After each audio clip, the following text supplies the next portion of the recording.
પુષ્ય નક્ષત્રનો મહિમા, હા, ફળ, કાર્યો શું શું કરાય છે પુષ્ય નક્ષત્રમાં, અને પુષ્ય સંભળાતા પૂર્વ મંગલી સર 28 નક્ષત્રો કહેવાય છે નર્મદેશ્વર. એમાં 27 નક્ષત્રો જગ પ્રસિદ્ધ છે. 28 નક્ષત્ર ઉલ્લેખ જૈન આગમમાં મળે છે. એ સ્વતંત્ર નક્ષત્ર નથી, પણ બે નક્ષત્રનો અમુક ટાઈમનો એક કોમ્બિનેશન છે ને, એક ટાઈમ, એ બહુ શ્રેષ્ઠ સમય ગણાય છે. એને નક્ષત્ર અભિજીત કહેવાય છે.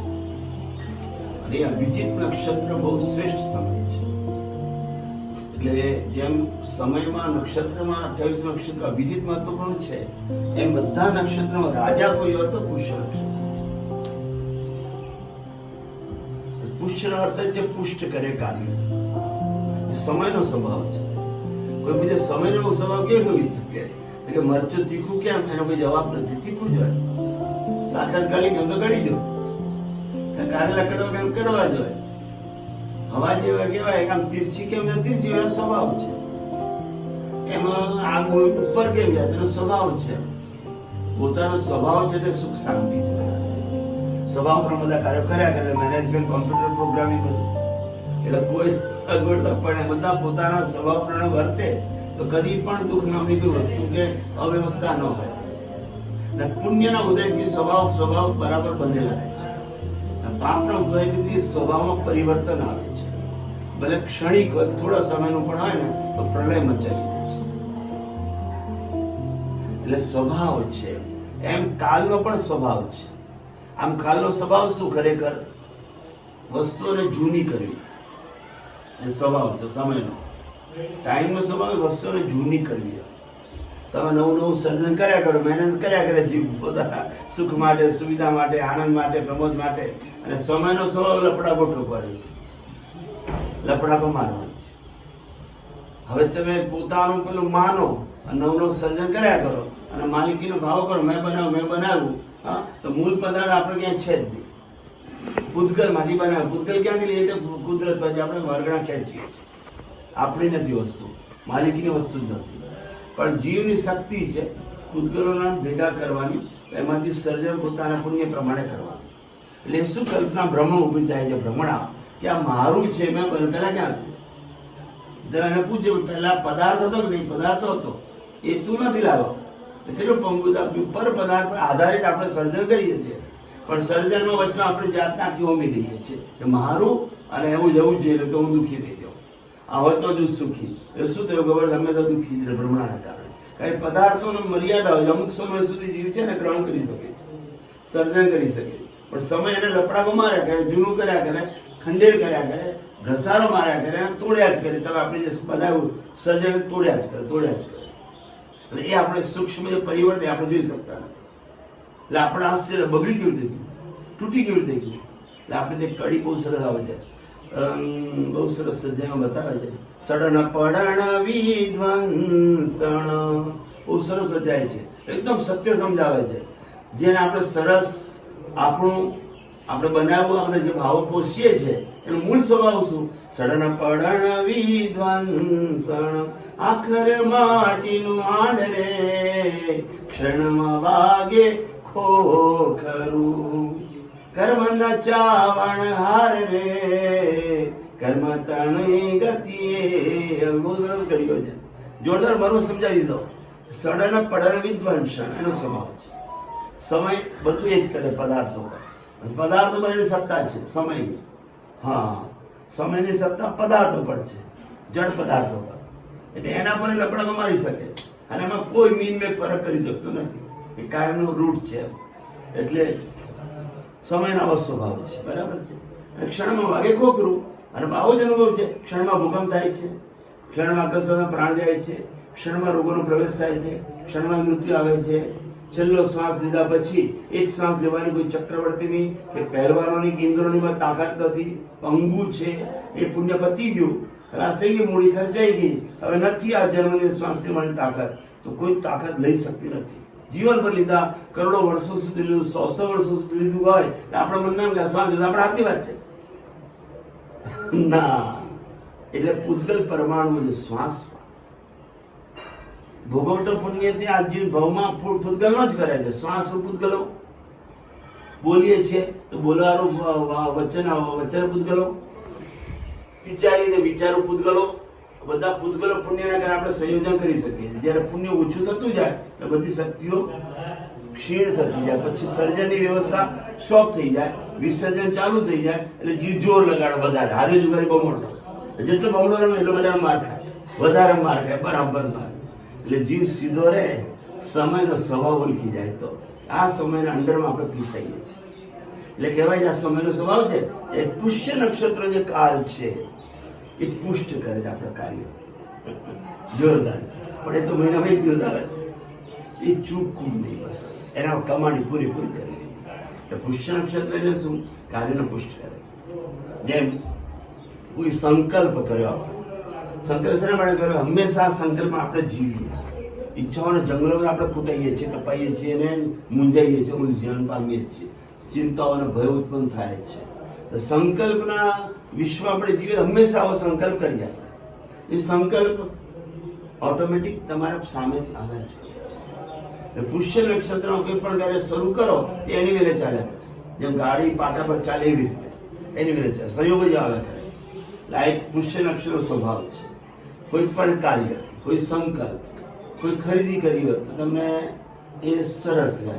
દાન કર્યું પુષ્ય નક્ષત્રમાં, દાન હંમેશા સંયોગ આવે કરે. જ્યાં દાન બહુ ગમતો પુષ્ય નક્ષત્રમાં કરે, જેથી એનું દાન અખંડ બને, નિમિત્તો જેવા. એટલે પુષ્ય નક્ષત્રમાં કરેલી વાવણી કહેવાય. આ સમયમાં આપણે શુભ ભાવોની, આરાધનાની, ભક્તિની બધી વાવણી કરવી જોઈએ આવા ટાઈમની. તો ઘણા બધા લાભ થાય. સોનું ચાંદી ખરીદવામાં આવે તો અખંડ બને સોનું ચાંદી, એવી માન્યતા છે. પુષ્ય નક્ષત્ર એટલે પુષ્ય નક્ષત્ર એવું નક્ષત્ર છે કે સુવર્ણમાં, ચાંદીમાં યંત્રો પણ લખાય ને પુષ્ય નક્ષત્રમાં લખાય છે. રવિ પુષ્ય, ગુરુ પુષ્ય, જુદા કાર્યો છે ગુરુ પુષ્યના, રવિ પુષ્યના. એ પુષ્ય લખાતા યંત્રો શરૂઆત થઈ જાય પછી પૂર્ણ ગમે ત્યારે થાય, પણ શુભ શરૂઆત તો ટાઈમ કોઈ હોય તો પુષ્ય નક્ષત્ર. અને એ પુષ્ય શરૂ કરેલા યંત્રોમાં શી ખબર એ કે આપણે આંખથી જોઈ શકતા નથી, પણ એ શક્તિ ગુણાકાર થઈ જાય છે. ચાંદીની સોનાની મંત્રોના આલેખનના કારણે, યંત્રોના આલેખનના કારણે એનું બને જ જોરદાર છે. એ બુદ્ધિથી પરે છે પણ શ્રદ્ધા જબરદસ્ત અનુભવમાં આવી જવાની વસ્તુ. જો આપણી બુદ્ધિ અલ્પ છે અને બુદ્ધિ અલ્પ જ રહેવાની છે. હા, જેમ બાળક છે માતાનું સ્તનપાન કરે છે, એને બુદ્ધિ નથી આ દૂધ પીવાની તાકાત આવે છે, તો સમજણ નથી કે દૂધ પીવાની તાકાત આવે, પણ એ દૂધ પીવાની તાકાત આવે ચોક્કસ છે, બરાબર છે. એ દેખાતી કરતા નથી, ક્રિયા છે, પણ એ ક્રિયાથી બલ મળે છે ચોક્કસ. એમ શુભ ક્રિયા, ધર્મ ક્રિયા હંમેશા પુષ્ય નક્ષત્ર કરવાથી એનું શ્રેષ્ઠ ફળ મળે છે. એટલે હંમેશા કોઈ પણ કાર્ય શરૂ કરવું હોય પુષ્ય નક્ષત્રમાં, આપણે આળસુ હોઈએ, કામચોર હોઈએ, ધર્મ ક્રિયાના ચોર હોઈએ, ખ્યાલ આવો તો પુષ્ય નક્ષત્ર શરૂ કર્યું હોય તો તમને ચોર ગમે છે તો પણ નિમિત્ત સારા મળે. કે જેમ એ નિયમ કર્યો કે મારે સામયિક કર્યા વગર ઊંઘવું નહીં, રાત્રે 12 વાગે 2 વાગે તો કેવી રીતે મનોબળ વધે, આત્મબળ વધે, વિશ્વાસ વધે. એટલે વારંવાર કરીને પુષ્ટ તો કરવું જ પડે, પ્રયત્ન મહેનત થોડું તો આપણે કરવું જ પડે, થોડો પુરુષાર્થ કરવો જ પડે. પાપમાં તો ઘણો પુરુષાર્થ આપણે કરીએ છીએ, ઈચ્છાઓ પણ પુરુષાર્થ ઘણો કરીએ છીએ, પણ રિઝલ્ટ હાથમાં નથી. પણ ધર્મનો પુરુષાર્થ કરીએ તો રિઝલ્ટ ચોક્કસ આપણા હાથમાં છે. આ તાત્કાલિક મળે ના મળે એવું બનાય કે ફળ હંમેશા સમય પાકે ત્યારે આવે. આજે ઝાડનું બીજ વાવીએ, આજે ફળ નથી. માતા ગર્ભ ધારણ કરે, આજના દિવસ બાળક નથી, 9 મહિનાનો તો છે જ એક પુરુષાર્થ. એવી રીતે દરેક બાબતમાં છે જ.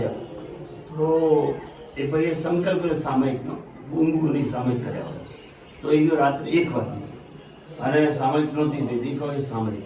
જેવી સામયિક પૂરી કરી સમાચાર દીકરી ત્યાં દીકરો આવ્યો. એ સામયિક પૂરી થઈ પારી અને સમાચાર આવ્યા. એક ભાઈ સામયિક નહોતા કર્યા, દીકરાએ ગુરુમાને કીધું કે આમનો બાપુજી નિયમ આપણે સામયિક રોજ કર્યા અને બરાબર ગુરુ ભગવાને કીધું સામયિક કરજો. અને પુષ્ય નક્ષત્રનો સંકલ્પ થયો, યોગ કેવો આવ્યો છે, આપણે મરણ તો આવવાનું છે નક્કી, બરાબર છે, એ તો કોઈને ના છે જ નહીં. તો મરણ આવે છે અને આપણે જો પ્રાણ ધર્મ કરતા જો પ્રાણ નીકળે ભક્તિ કરતા તો આવતા જન્મમાં પાછું એવું પ્લેટફોર્મ મળે, સ્ટેશન મળે, નહીં તો પોટલા ભૂંગ લઈ જવાનું ગમે ત્યાં. ખ્યાલ ધર્મના ક્ષેત્રો ઓછા, ધર્મના કેન્દ્રો ઓછા, હા, ધર્મ કરનારા ઓછા હંમેશા. એટલે જગતમાં દુઃખી વધારે, સુખી ઓછા. કેમ? ધર્મ કરનારા ઓછા જ છે, અમે તો ઓછા જ રહેવાના. ઈચ્છાઓ પ્રમાણે કરે એટલે ધર્મ નથી, આજ્ઞા પ્રમાણે કરે ધર્મ કહેવાય. સરસ. તો એ ભાઈ એટલે હંમેશા આપણે કોઈ પણ ધર્મ ક્રિયા કરીએ ને એ ભાવ કરવા, મરણ તો આવવાનું છે, પણ એ પ્રભુ ધર્મ કરતો આવું ને એ વખતે મારો ધર્મ પ્રાણ જાય તો વધારે સારું. અમે ઈચ્છા કરવાની છે. હવે તમે ઈચ્છા કરો કે આમ પ્રાણ જાય એમ નહીં. બોલો કેટલા કાયર કહેવાય. હિન્દુસ્તાનના મનુષ્યો બધી કાયર નહોતા. ભક્તિ કરતા છૂટે મારા પ્રાણ, પ્રભુજી એવું માંગુ. ગીત ગુંજાઈ ગયેલું સારું છે. સંસ્કાર પડે છે. બોલો, શ્રદ્ધાનું ઘડતર મજબૂત કરવું પડે. ભક્તિ કરતા મારા પ્રાણ જવા જોઈએ. પ્રાણ તો જવાના છે. આજે કૈલાસર મારા સાહેબ વખત દેરાસરમાં બેઠા હતા અને હાર્ટમાં પેઇન ચાલુ થયું તો બેસી રહ્યા ભગવાન સામે છે. પ્રભુ આ પેઇન ચાલુ થયું તો પ્રાણ જવાનો તારી સામે જાય. સાંજના 4 વાગી ગયા. બોલું પ્રાણ ગયા નહીં. અને આપણે જરાક પેઇન થાય તરત ડોક્ટર, તરત બોલાવો, તરત દોડાવો. કેમ કે મૃત્યુનો ડર, મરી નથી કે પ્રાણ જતા ન રહે. પ્રાણ બચાવવાની કોશિશ કરો, પ્રાણ જતા રહે. અને જે પ્રાણ કોશિશ નથી કરતા અને પ્રભુ તારી ભક્તિ કરે પ્રાણ વેદના થવાની. જન્મ કરતા મરણમાં અનંત ગુણી વેદના છે લખી છે. એટલે શાસ્ત્રો કહે છે સાવધાન રહો એમ કે ખેલ નથી મરણ એમ. અનંત ગુણી વેદના છે. એ વખતે જો ડ્રાઇવિંગ ખોટું થઈ ગયું, આ દિશાને ખોટી પકડાઈ ગઈ તો કયા દુર્ગતિઓ પકડી ગયો. ઘણા દાખલા છે. મરણ વખતે જેમાં ધ્યાન હોય એમાં ઉત્પન્ન થવું પડે. ખાવામાં તો ખાવામાં ઉત્પન્ન થવું પડે. ઘાસ ફૂસ રૂપે ઉગવું પડે. પાણીમાં દેડકા મગર જન્મવું પડે. એટલે એ વખતે ધ્યાન મજબૂત રાખવા માટે અત્યારે અભ્યાસ શું કરવો પડે? નિયમિત અભ્યાસ કરવો પડે. સમયસર અભ્યાસ કરવો પડે દરેક વસ્તુનો. અને સમયસર અભ્યાસનું ઘણું મહત્વ છે. સંસારમાં બધું સમયસર ન કરે વ્યવહાર ચાલતા નથી કોઈ. ધર્મ ક્ષેત્રમાં ધર્મ પણ સમયસર બધા કામ મૂકીને કરવાની ટેવ હોવી જોઈએ. તો એ ભાઈએ નિયમ કર્યો, પુષ્ય નક્ષત્ર નિયમ લેવાયો.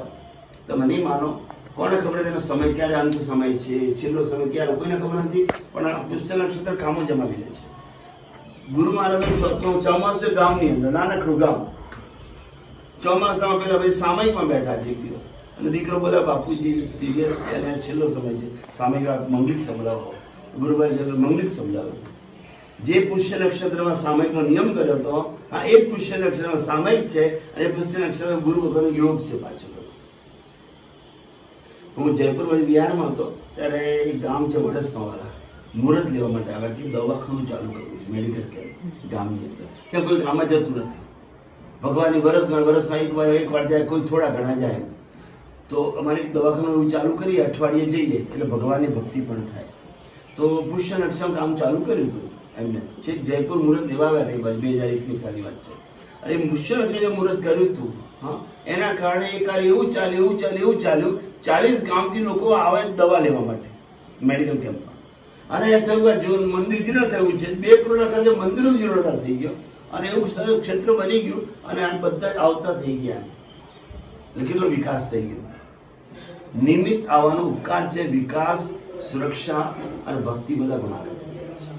આવું તો ઘણા બધા દાખલા છે. પુષ્ય કરેલું સરસ કરેલું કામ એની મેળે સરસ થઈ જાય છે. એટલે પુષ્ય નક્ષત્રમાં આપણે મંગલ દર્શન ગુરુના કરીએ, ભગવાનના કરીએ, ભક્તિ કરીએ. પુષ્ય નક્ષત્ર અભિષેક, પૂજા, જમણા શંખથી અભિષેક. આ પ્રકાશ મણિવાળા, હા, જમણા શંખના દૂધથી, ગાયના દૂધથી અભિષેક જગવલ્લભ દાદાના કરતા હતા પુષ્ય નક્ષત્રમાં. શીતલભાઈ શેઠ પણ કરતા હતા પુષ્ય નક્ષત્રમાં. ત્યારે આવો એના કારણે એટલો ઉદય થયો, જબરદસ્ત ઉદય થયો છે પુષ્ય નક્ષત્ર સાથે. એટલે ધર્મ ન કરતા, આળસ કરતા જીવો પણ જેમ ધર્મ કરે તો પુષ્ય ન કરે તો પુષ્ટ બની જાય. એમ કહેવાય છે કે ભાઈ રોજ ધર્મ ના કરી શકીએ આપણે, તો વર્ષમાં એક દિવસ એવો કેવો એ જે દિવસે ધર્મ કરીએ તો બધું સાટું ગળી જાય. તો કે મૌન એકાદશી, એ દિવસે એક ઉપવાસ કરીએ 150 ઉપવાસનું ફળ મળે. એક પૌષધ કરીએ 150 પૌષધનું ફળ મળે.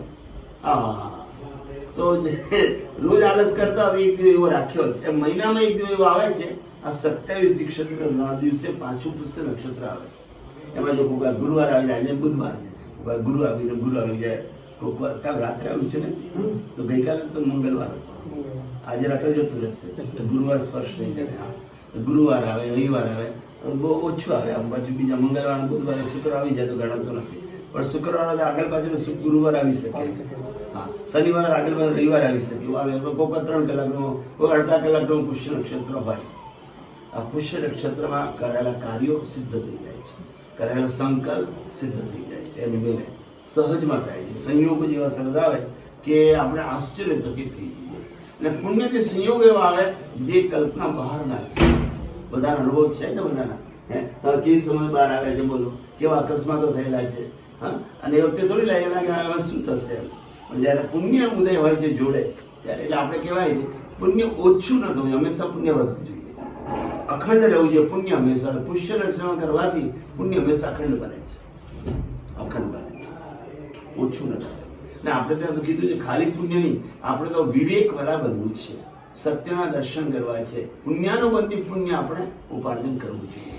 અને આજ્ઞાથી થાય છે. ખૂબ સરસ. અને પુણ્યાનુબંધી પુણ્ય શું છે? પુણ્યનો ઉદય આવે પાછું પુણ્યને ઉદય લાવે, પુણ્યનો પાછું પુણ્યનો ઉદય લાવે, પુણ્યનો પાછું પુણ્યનો ઉદય લાવે, પુણ્યના નિમિત્તો પાછા પુણ્ય નિમિત્તો લાવે. ઓહો હો, એમ સાયકલ છે કેટલી ચાલી થાય, અસીમિત ભવિષ્યમાં ચાલુ, અસીમિત ભવિષ્યની સાયકલ. આ ધર્મનો અચિંત્ય પ્રભાવ છે, અતૂટ પ્રભાવ, ગજબનો પ્રભાવ છે.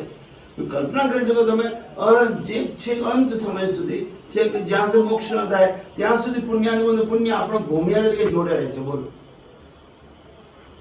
જયારે ડૂબવા ના દે, જેમ માખણ હોય છાસમાં ડૂબતું ઉપર જ રહે ને, માખણ ઉપર જ 2 કલાક 4 કલાક ઉપર એનો સ્વભાવ જ છે. એમ પુણ્યાનુબંધ પુણ્ય આપણને હંમેશા અખંડ પુણ્ય આપે છે. એટલે હંમેશા જંખના પુણ્ય નહીં કરવાની, સુખની સુવિધાની આ બધી નહીં કરવાની, પણ પુણ્યાનુબંધી પુણ્યની ઝંખના કરવાની. એ પ્રમાણે મારા વિવેક આવે, સ્વપરનો વિવેક આવે. બહુ સરસ.